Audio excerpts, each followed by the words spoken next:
On behalf of my Director General, Dr. Ifeanyi Okeke, I want to commensurate with the Nigerians for the loss, this unfortunate loss. I will pray that this kind of thing will not repeat itself. But let me also say too that we are supposed to learn from this and to prevent this kind of thing from happening. Because as long as we have accidents and they are spillage, to be able to control the crowd may be a bit hard. What we basically do as standard in Nigeria is to ensure that we put system in place that will prevent the accident from happening. For the tankers, for example, we have national standards that we actually elaborate and develop to ensure that when these tankers have accidents, there's supposed to be no spillage.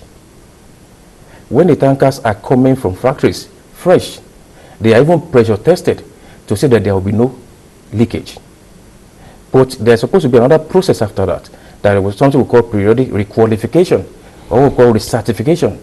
That's supposed to take place every year on every tanker. That is the aspect that we are missing. Because within 1 year, normal vehicles will go for roadworthiness test. But roadworthiness test is just to check whether the engine is sound. But how about the tankers themselves? Are they requalified to ensure that they are safe? We should notice that take maybe LPG cylinders, for example. Despite the fact that we keep them outside, the number of accidents that occur from LPG has virtually reduced to 0. There are no accidents in that line because the standard requirements were adhered to. And people that also manufacture those things, that product was strictly certified and monitored to prevent accidents. But when it comes to the issue of tankers, most of the time the trailers come alone. Tankers that are manufactured by maybe renowned manufacturers like Ameco and Fefa may not have problem, but we have roadside welders.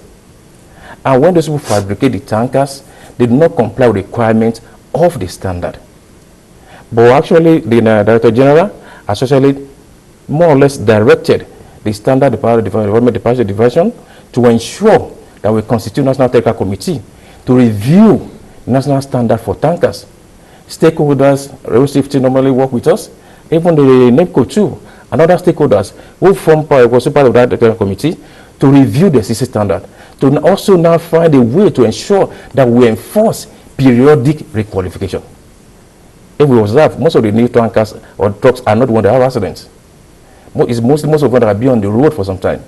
I mentioned earlier, I said when there's accident, we're supposed to have 0 spillage. But when there's an accident now, the next thing is spillage. Because the air tightness is lost. And because one way or the other, maybe there's one issue or the other, there might be dents, or maybe people might even tamper with the tankers. And thank God the NEPCO chairman said that there is a check, but we need an independent regulator to carry that one out.